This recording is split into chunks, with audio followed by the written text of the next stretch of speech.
გადავარჩინოთ ბათუმის დინამო დემოკრატიული ჩართულობის ცენტრში ამ სახელწოდებით საინიციატივო ჯგუფმა საკუთარი გეგმების პრეზენტაცია გამართა.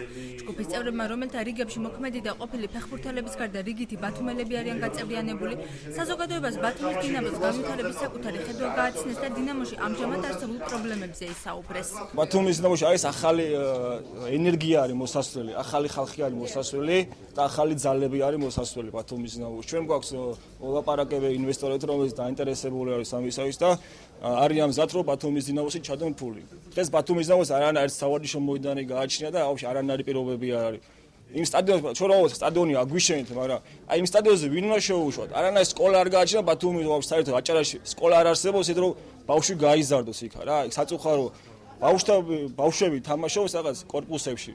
საინიციატივო ჯგუფის ხელმძღვანელების სამომავლო პრიორიტეტებად ბავშვთა საფეხბურთო ბაზების ჩამოყალიბებას, ბათუმის დინამოსთვის სტადიონის გამოყოფას, დინამოს წევრების გადახალისებას, დაფინანსებასა და შესაბამისი პირობების შექმნას ასახელებენ. არის პიროვნებები კონკრეტული, შემდეგ გაჟღერდება, რომელთაც აქვთ დაწერილი, რომელიც ჩვენ გვერდით არიან ბავშვთა ფეხბურთის განვითარების გეგმა, აქვთ თავიანთი კონცეფცია, გააჩნიათ შესაბამისი გამოცდილებაც და ლიცენზიებიც.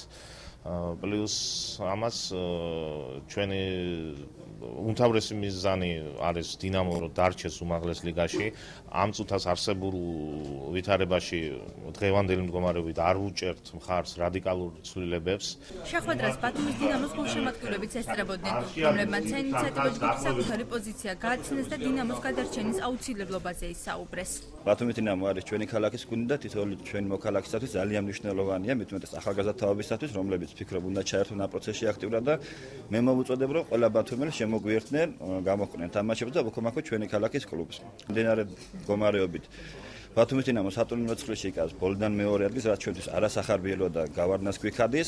ამისათვის პირველ რიგში საჭიროა გუნდის გაძლიერება, მაგრამ ყველაზე დიდი პრობლემა, რომელიც ამ სეზონშიც არის და ალბათ გაგრძელდება მომავალ სეზონშიც არის სტადიონის არ ქონა. საინიციატივო ჯგუფის ხელმძღვანელები საზოგადოების მეტი ინფორმირებისა და პრობლემების გასაჯაროების მიზნით მსგავსი სახის საჯარო შეხვედრებს მომავალ კვირაშიც გეგმავენ.